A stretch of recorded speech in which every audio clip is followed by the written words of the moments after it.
Enero de 1940. La bruma helada del invierno se aferra los campos de Polonia.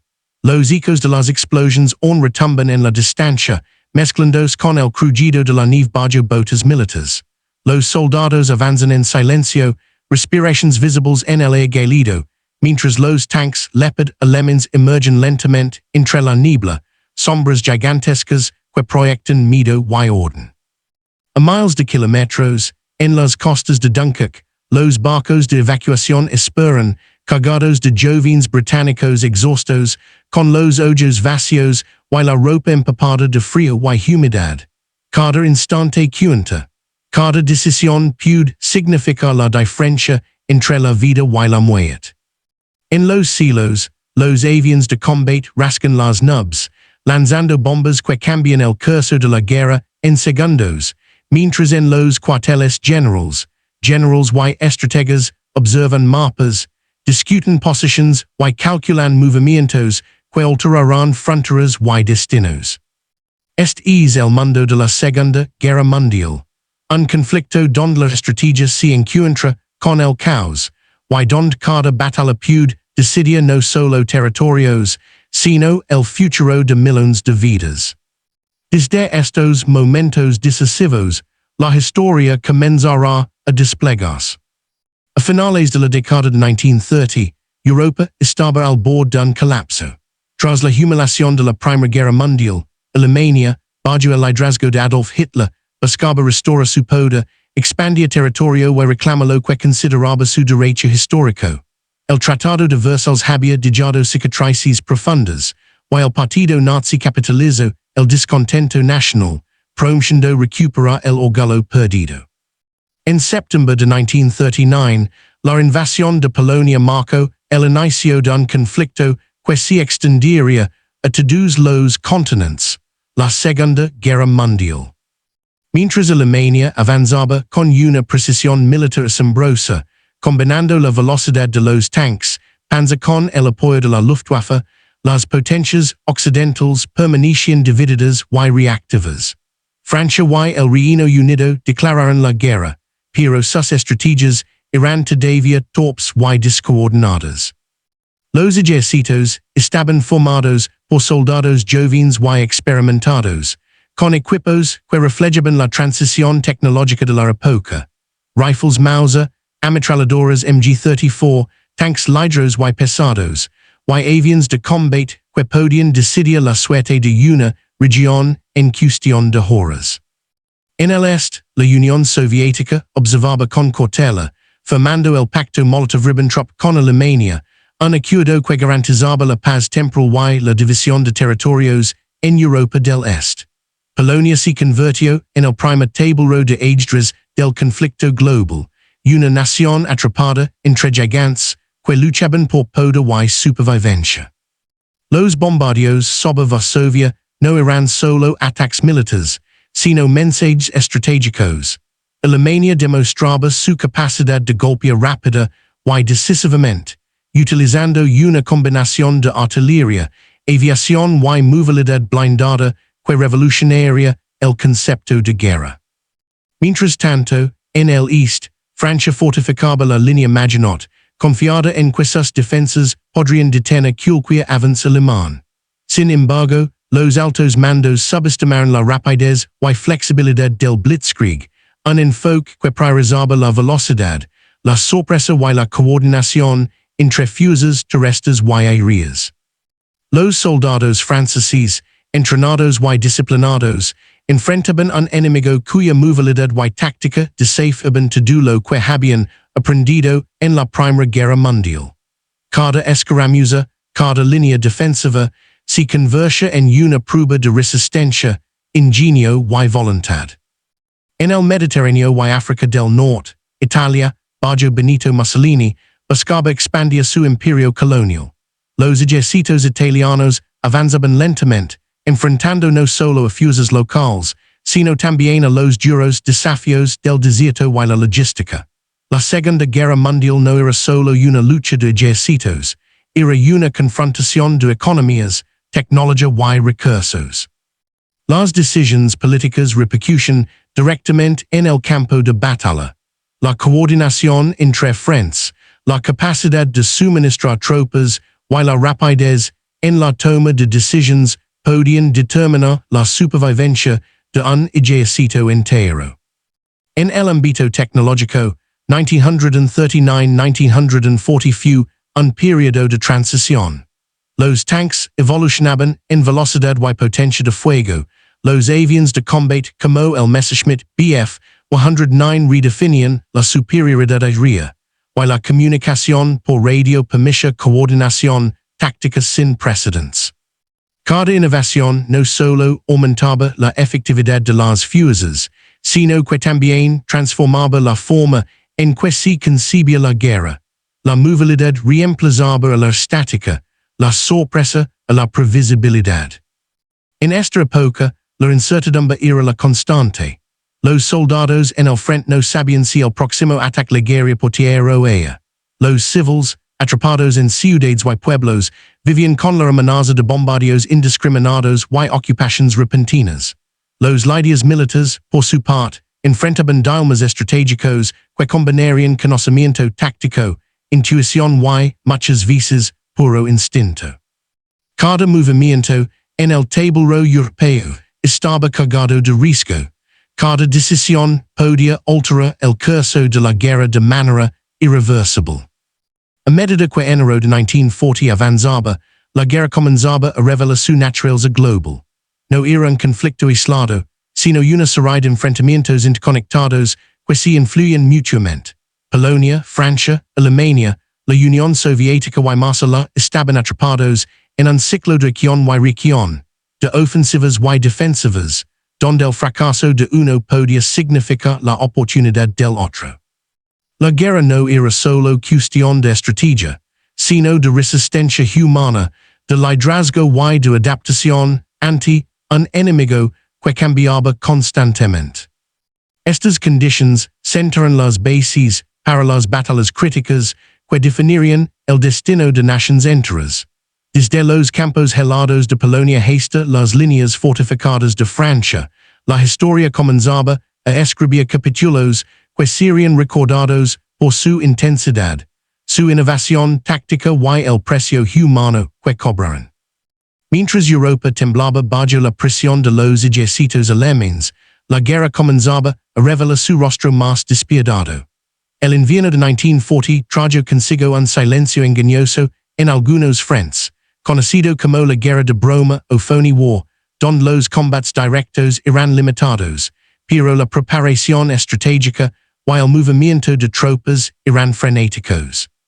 Francia y el Reino Unido se encontraban en un estado de espera tensa, mientras Alemania reorganizaba sus fuerzas, planeando ofensivas que cambiarían la geografía del conflicto en cuestión de semanas. En el norte, la línea Maginot permanecía aparentemente impenetrable, un símbolo de la confianza francesa en su fortaleza defensiva. Pero la estrategia alemana, perfeccionada durante la invasión de Polonia, aprovechaba la movilidad y la sorpresa. Los panzers se movían en columnas rápidas, coordinadas con aviación de apoyo, mientras la infantería avanzaba detrás, asegurando territorios conquistados. La guerra se estaba transformando. Los días de trincheras estáticas quedaban atrás, y la combinación de velocidad, precisión y comunicación revolucionaba la forma de combatir. Mientras tanto, en el este, la Unión Soviética consolidaba su posición tras la ocupación de los estados bálticos y partes de Finlandia, y experimentaba con tácticas mecanizadas que luego serían decisivas en el frente oriental. Los movimientos soviéticos no solo servían para asegurar fronteras, sino también para observar cómo Alemania probaba nuevas tácticas en el este, evaluando fortalezas, debilidades y capacidad de reacción de los ejércitos aliados. En el Mediterráneo y África del Norte, Italia enfrentaba dificultades logísticas y resistencia local, lo que mostraba que la guerra no era homogénea.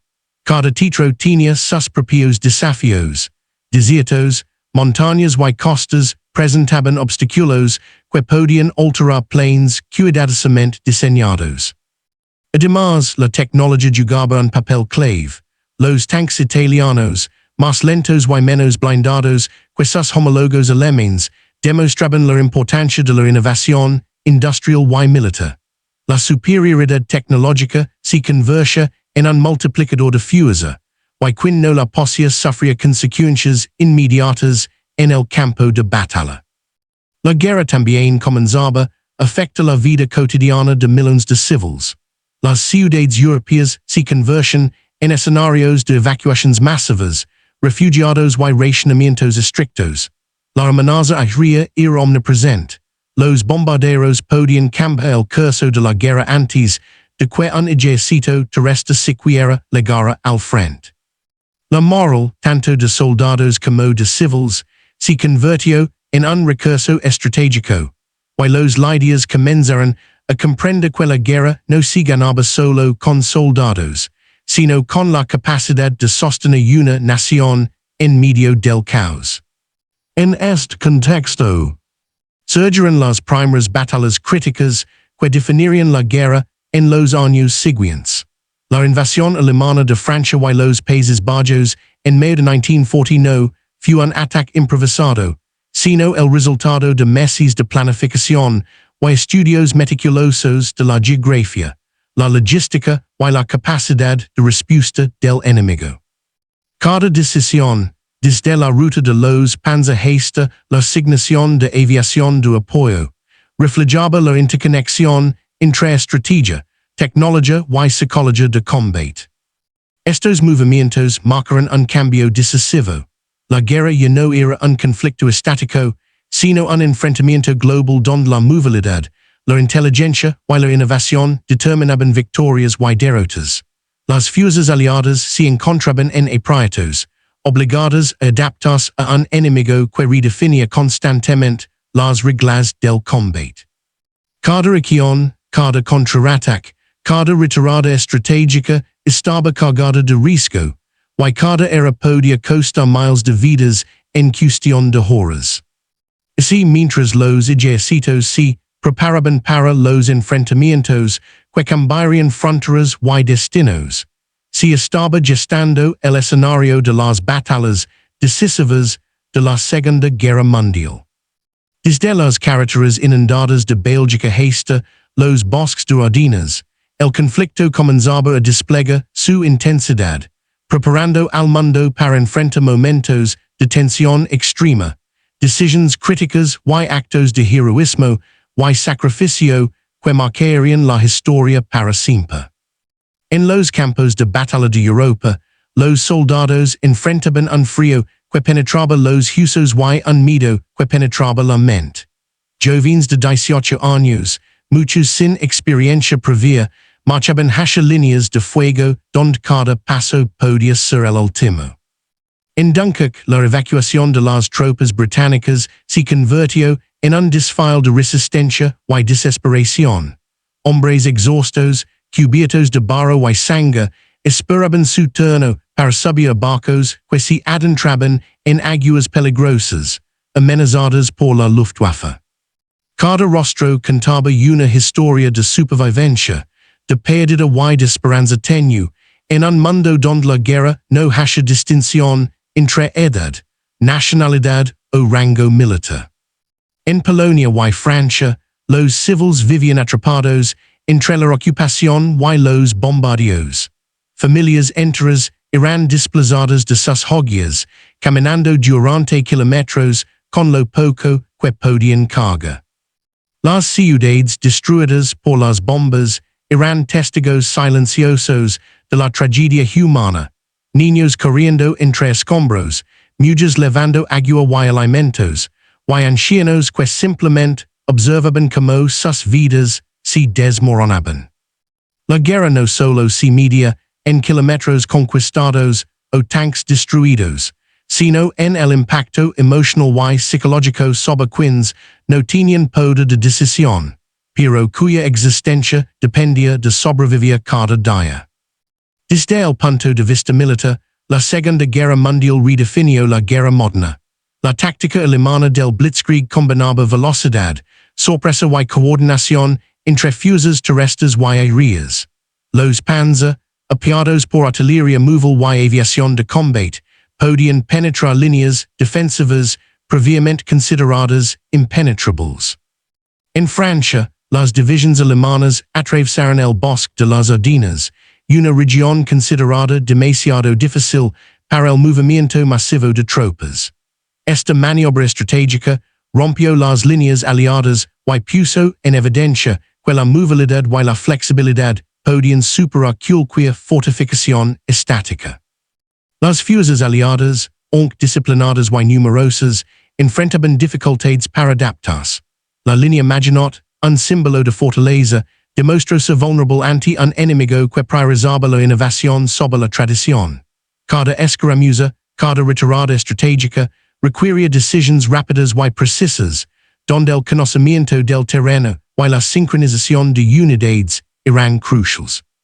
El arte de la guerra, más que nunca, se convirtió en un equilibrio entre planificación y reacción ante el caos del combate. La guerra también fue un laboratorio de innovación tecnológica. Los panzer alemanes, aunque no invencibles, combinaban movilidad con potencia de fuego y blindaje. Los aviones de combate, como el Messerschmitt Bf-109, dominaban los cielos, imponiendo superioridad aérea sobre infantería y líneas de suministro. Por su parte, los británicos desarrollaban técnicas de radar y comunicación que, aunque incipientes, comenzarían a cambiar la manera de detectar y responder a ataques enemigos. Cada avance tecnológico no solo aumentaba la eficacia militar, sino que obligaba a las fuerzas opuestas a adaptarse rápidamente. Tanques más rápidos requerían artillería más móvil, bombarderos más precisos exigen refugios mejor construidos. La innovación se convirtió en un multiplicador de fuerza, y la guerra se convirtió en una carrera constante entre creación y adaptación. El conocimiento técnico, combinado con la estrategia, podía decidir victorias y derrotas en cuestión de horas. El liderazgo en la Segunda Guerra Mundial fue un factor decisivo que podía cambiar el curso de una batalla en cuestión de horas. Comandantes como Erwin Rommel, Heinz Guderian y Heinz von Manstein en el bando alemán demostraron una combinación de visión estratégica, intuición y adaptación al terreno. Rommel, conocido como el Zorro del Desierto, no solo dirigía operaciones en África del Norte, sino que inspiraba a sus tropas con presencia directa en el frente, evaluando personalmente cada movimiento y ajustando planes sobre la marcha. En el lado aliado, líderes como Winston Churchill, Charles de Gaulle y Maurice Gamelin enfrentaban enormes presiones para coordinar ejércitos dispersos y sociedades enteras que aún no comprendían la magnitud del conflicto. Las decisiones no siempre fueron acertadas. El retraso en reacción ante el avance alemán en Francia y la dependencia de líneas defensivas estáticas evidenciaron limitaciones en la estrategia aliada. Sin embargo, la determinación y la capacidad de aprender de errores previos sentaron las bases para futuras victorias. La guerra no era solo una prueba de fuerza militar, sino de capacidad de liderazgo bajo condiciones extremas. Comprender al enemigo fue un ejercicio constante de observación, inteligencia y anticipación. Los ejércitos aliados estudiaban meticulosamente los movimientos de las divisiones panzer y la coordinación aérea de la Luftwaffe. Los ataques alemanes combinaban movilidad, sorpresa y superioridad técnica, generando escenarios donde la improvisación era crucial para la supervivencia.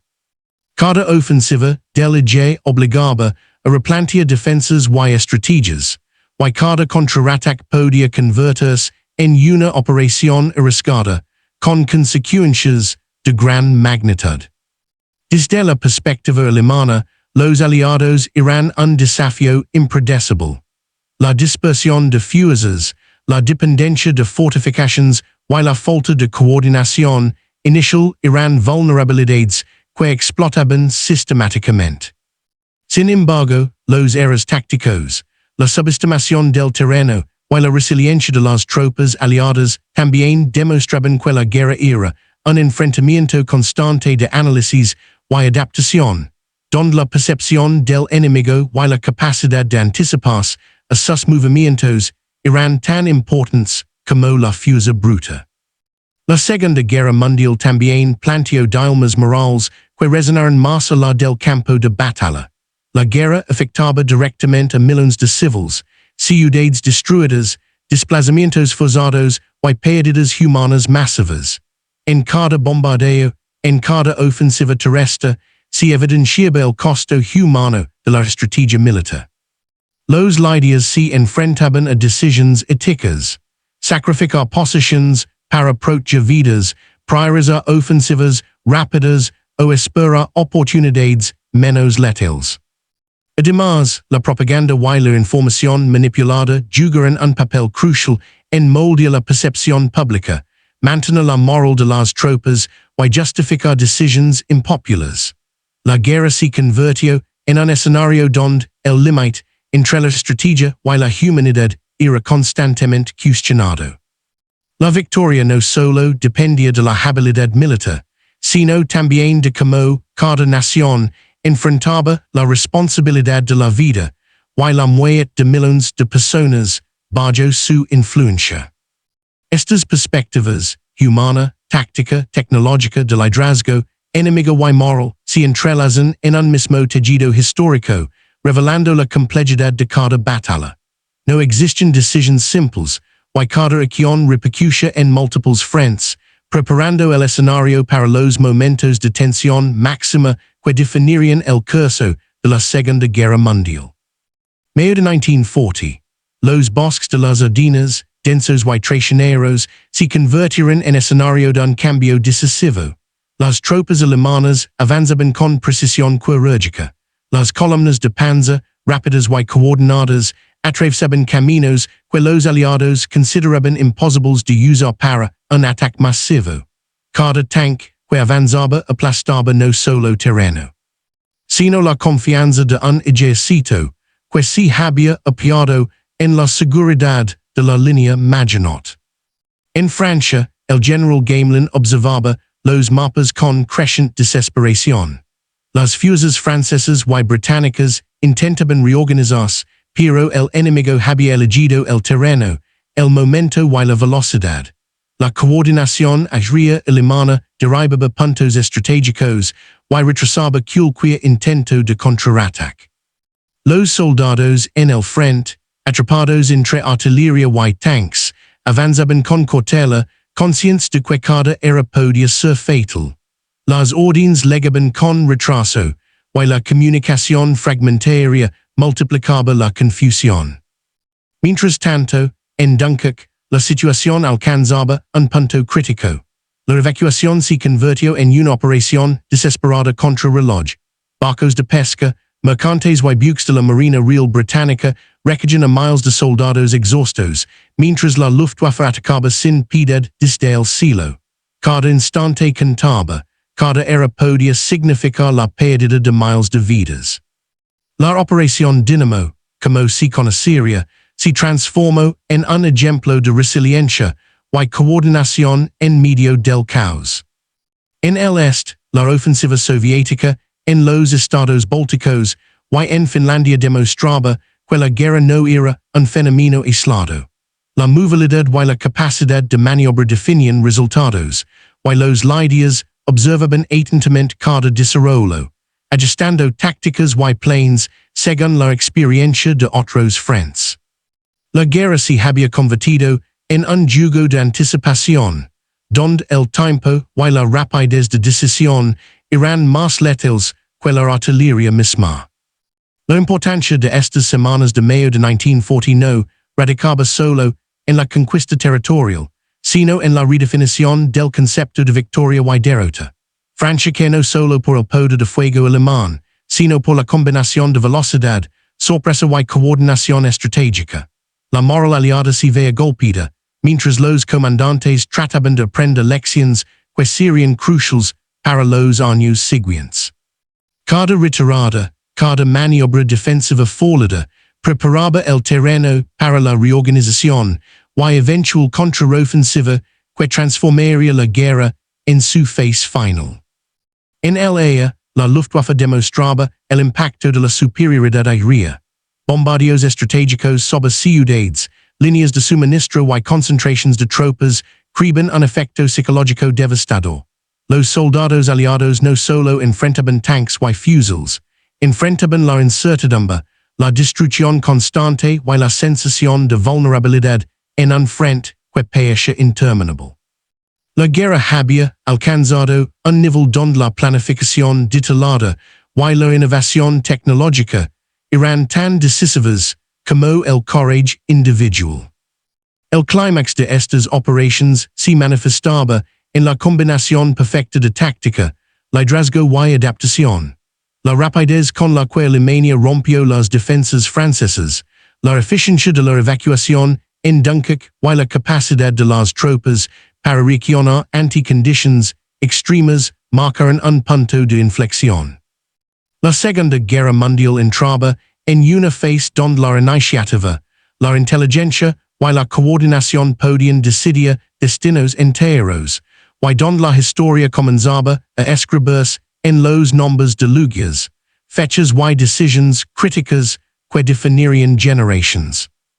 Desde los caminos embarrados de Bélgica hasta las playas de Dunkirk, la guerra mostraba su cara más intensa, imprevisible, brutal y decisiva, y mientras los ejércitos se reorganizaban, cada comandante y soldado sabía que lo que ocurría en esos días determinaría no solo la geografía de Europa, sino la supervivencia de millones de vidas humanas.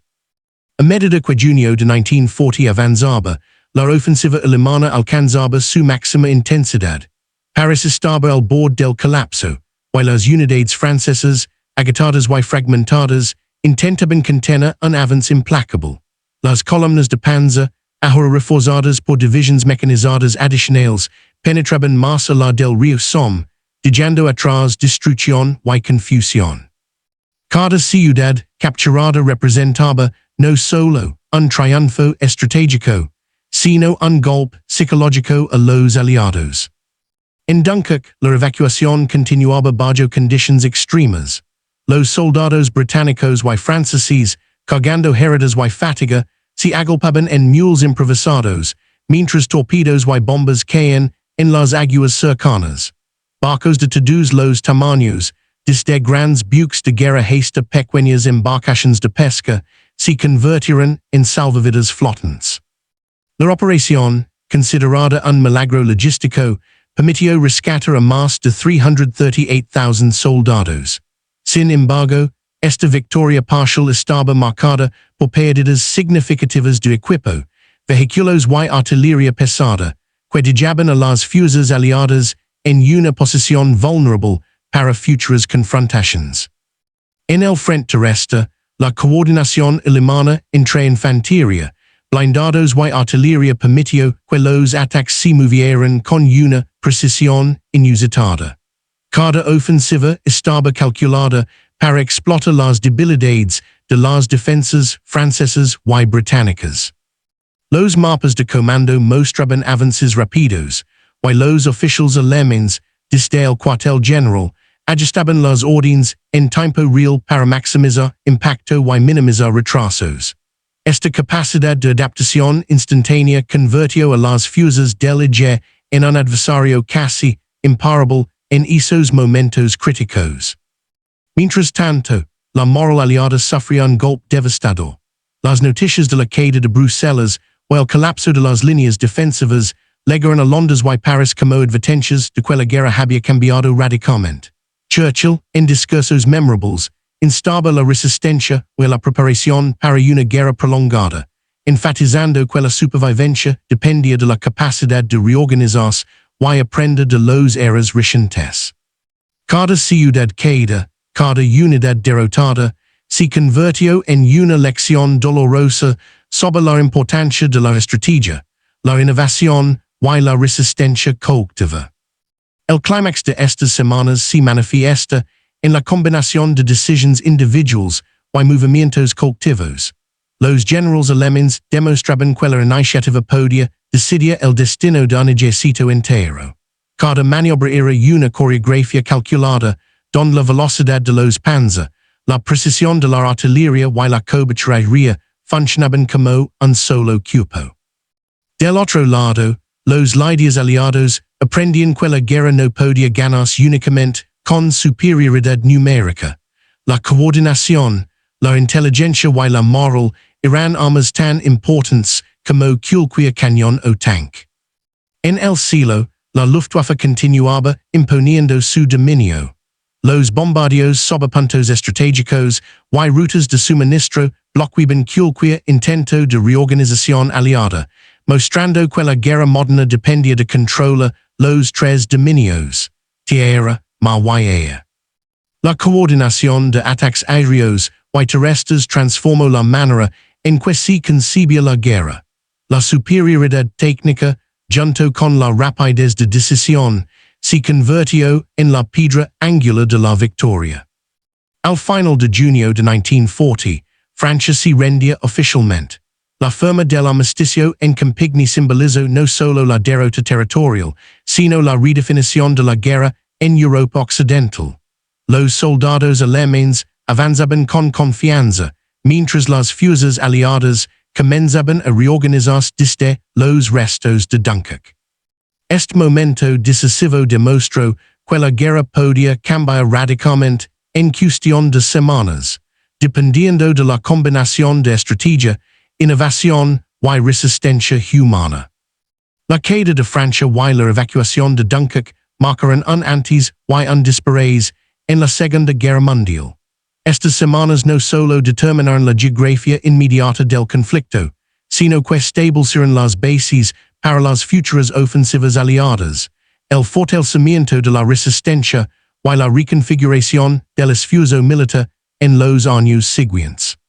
Cada ciudad tomada, cada tanque perdido, cada decisión estratégica se convirtió en una lección histórica, preparando al mundo para enfrentar los desafíos que aún estaban por venir.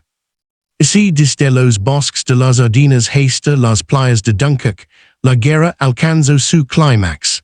Un enfrentamiento de velocidad, táctica y voluntad humana que definiría la dirección del conflicto global y la suerte de millones de vidas. Junio de 1940. Francia y gran parte de Europa Occidental habían cambiado para siempre. Las ciudades ocupadas reflejaban la devastación, carreteras destrozadas, puentes derrumbados, y campos de batalla donde los cuerpos de soldados y vehículos destruidos contaban la magnitud de la confrontación.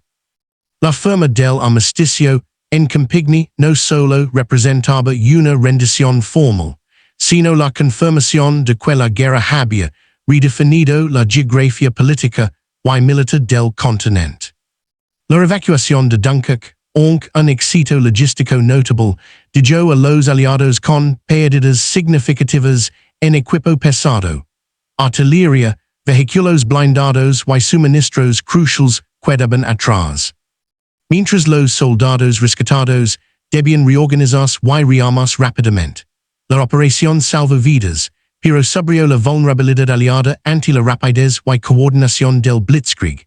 Los comandantes británicos comprendieron que la guerra sería prolongada y que la preparación meticulosa, la moral y la adaptación serían tan importantes como la fuerza bruta. Alemania, por su parte, consolidaba su posición en Europa Occidental. La victoria rápida no solo reforzó la confianza del alto mando, sino que sirvió como demostración global de su capacidad militar. El mundo observaba como un ejército mecanizado, apoyado por aviación y tácticas innovadoras, podía romper defensas aparentemente impenetrables en semanas, no meses. La combinación de velocidad, sorpresa y superioridad técnica se convirtió en un modelo a seguir para futuras ofensivas, redefiniendo la manera en que se concebía la guerra moderna. En el frente humano, el costo era incalculable. Cientos de miles de soldados habían perdido la vida o resultaron heridos, mientras millones de civiles enfrentaban desplazamientos forzosos, hambre y miedo constante. Paris y Bruselas, si encontraban bajo ocupación, y la vida cotidiana de millones de personas se transformaba radicalmente. La propaganda y la censura comenzaban a moldear la percepción pública, manteniendo la moral interna mientras se consolidaba la presencia militar extranjera. La guerra no era solo combate, era resistencia psicológica, supervivencia y adaptación a una nueva realidad de incertidumbre constante. Los líderes militares aliados reflexionaban sobre errores y aciertos. La rapidez del colapso francés evidenció fallas estratégicas, exceso de confianza en fortificaciones estáticas, falta de coordinación y subestimación de la movilidad enemiga. Sin embargo, también ofreció lecciones vitales para el futuro, la importancia de la flexibilidad táctica, la comunicación efectiva y la integración de nuevas tecnologías en la planificación de operations. Cada derrota se convertía en un aprendizaje doloroso pero necesario, un recordatorio de que la guerra no perdonaba errores y que la supervivencia dependía de la capacidad de evolucionar. Incluso en Alamein, la victoria no era absoluta en términos humanos. Las bajas, aunque menores que las de los aliados, eran reales y recordaban a los comandantes que la guerra implicaba un costo constante. La logística, la alimentación, el mantenimiento de tropas y la gestión de territorios conquistados se convertían en desafíos tan críticos como los enfrentamientos en el frente. La expansión rápida requería no solo fuerza militar, sino administración efectiva y control de los territorios ocupados, elementos que definirían la capacidad de sostener victorias a largo plazo. Estos meses de 1940 marcaron un cambio fundamental. La guerra dejó de ser un conflicto regional y se convirtió en un enfrentamiento global de estrategia, innovación y resistencia humana. Los resultados de estas primeras campañas establecieron precedentes, tanto tácticos como humanos, que influirían en todas las batallas futuras. Desde la evacuación en Dunkirk hasta la ocupación de París, la Segunda Guerra Mundial mostraba su intensidad, su brutalidad y su capacidad de redefinir destinos en cuestión de semanas. El colapso de Francia y la evacuación de Dunkirk no solo reconfiguraron el mapa europeo, sino que también transformaron la estrategia de los aliados y la percepción global de la guerra. La rapidez con que Alemania había ejecutado el Blitzkrieg genera una sensación de vulnerabilidad generalizada. Ningún país parecía seguro frente a la combinación de movilidad, sorpresa y coordinación alemana. Esta nueva realidad obligó a los líderes aliados a replantear completamente su enfoque, priorizando flexibilidad, inteligencia y preparación frente a la rapidez enemiga. En el Reino Unido, Winston Churchill comprendió que la guerra sería prolongada y que la supervivencia dependía de la capacidad de resistencia nacional y de alianzas estratégicas. La reorganización del ejército, la mejora de la aviación y la preparación para la defensa de las islas británicas se convirtieron en prioridades inmediatas. La moral de la población fue sostenida mediante discursos y propaganda que enfatizaban la resistencia frente a la adversidad, mientras los soldados rescatados de Dunkirk se entrenaban para futuros combates. La experiencia demostró que la guerra moderna exige no solo fuerza militar, sino también fortaleza psicológica y cohesión social. En el frente continental, la ocupación alemana de ciudades clave y regiones estratégicas permitió al Tercer Reich consolidar recursos, infraestructura y posiciones defensivas. Sin embargo, esta expansión rápida también planteó desafíos logísticos y administrativos. Mantener el control de territorios recién conquistados requería tropas adicionales, coordinación de suministros y gestión de poblaciones civiles bajo ocupación. Cada decisión en la administración de estos territorios impactaba directamente en la capacidad de Alemania de sostener sus avances, sabiendo que la guerra no era solo un enfrentamiento en el campo de batalla, sino una operación compleja que involucraba política, Economia y control social. El impacto humano permaneció evidente. Miles de soldados y civiles enfrentaban consecuencias inmediatas de la guerra. Refugiados desplazados, ciudades parcialmente destruidas y poblaciones sometidas a ocupación daban testimonio del costo tangible del conflicto. Los relatos de supervivientes, documentos militares y reports oficiales registraban la magnitud de estas pérdidas, y los historiadores posteriores analizarían cómo estas experiencias moldearon la resistencia, la estrategia y la percepción de la guerra en años venideros. Cada decisión tomada durante estos meses cruciales tuvo repercusiones que trascendieron fronteras y generaciones. Además, la caída de Francia obligó a los aliados a reconsiderar la coordinación internacional. Las estrategias ahora debían integrar no solo los frentes europeos, sino también prepararse para conflictos futuros en África, Asia y el Pacífico. La Segunda Guerra Mundial comenzaba a mostrar su carácter verdaderamente global. La tecnología, la logística y la diplomacia se entrelazaban con el coraje individual y la resiliencia colectiva, formando un entramado complejo donde cada victoria y derrota tenía consecuencias a gran escala. Las lecciones tácticas y estratégicas de este periodo fueron decisivas para los combates futuros. La importancia de la movilidad, la comunicación y la inteligencia se consolidó como una prioridad en la planificación militar. La guerra moderna ya no podía depender exclusivamente de la fuerza numérica, requería innovación constante, adaptabilidad y liderazgo capaz de reaccionar ante situaciones imprevistas. Los errores cometidos y las victorias alcanzadas en 1940 se convertirían en manuales implícitos para futuros comandantes, moldeando la manera en que se librarían las siguientes batallas decisivas. Si mientras Europa Occidental permanecía bajo ocupación y los ejércitos aliados se reorganizaban, quedaba claro que la guerra había alcanzado un nivel de complejidad sin precedentes.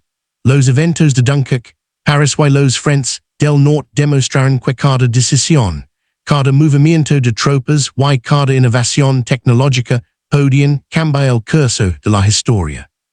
El mundo estaba presenciando una transformación en la guerra misma, un conflicto donde la velocidad, la estrategia, la moral y la resiliencia humana se entrelazaban para determinar destinos. La Segunda Guerra Mundial enseñó que la historia no se define únicamente por números o mapas, sino por decisiones humanas en momentos de extrema presión. Las batallas de 1940, desde los bosques de las Ardenas hasta las playas de Dunkirk, revelaron la complejidad del conflicto, un entrelazamiento de estrategia, tecnología, liderazgo y resistencia humana que cambió para siempre la manera de entender la guerra. La rapidez del Blitzkrieg alemán demostró que la movilidad y la sorpresa podían superar fortalezas aparentemente impenetrables. Al mismo tiempo, la evacuación de Dunkirk mostró la capacidad de adaptación, coordinación y resiliencia frente al caos. Ambos eventos, aunque opuestos en resultado, subrayaron una verdad universal. La guerra es tanto un examen de ingenio como de fuerza. Cada soldado, cada civil, cada líder contribuyó, consciente o no, a un tejido histórico que definiría no solo fronteras, sino también la percepción del valor, la supervivencia y la moralidad en tiempos de conflicto. Más allá de la geografía y las tácticas, estas batallas dejaron un legado humano. La experiencia del miedo, el sacrificio y la perseverancia se convirtió en memoria colectiva, en lecciones sobre el costo de la guerra y la importancia de la preparación, la innovación y la solidaridad. Los errores y aciertos de 1940 serían estudiados, debatidos y enseñados. Recordando a futuras generaciones que la guerra moderna no es solo un enfrentamiento de ejércitos, sino un fenómeno que afecta a toda la sociedad. Finalmente, estas batallas ilustran cómo la historia no es un camino lineal. Cada acción desencadena consecuencias, cada decisión tiene repercusiones más allá del campo de batalla. La Segunda Guerra Mundial mostró que la estrategia, la tecnologia y la valencia individual convergen para moldear destinos. Y mientras los ecos de cañones y motas desaparecen de los campos y ciudades, quedaba una lección inmutable. La guerra define, pero también enseña. Destruye, pero revela la capacidad humana de adaptarse, resistir y aprender.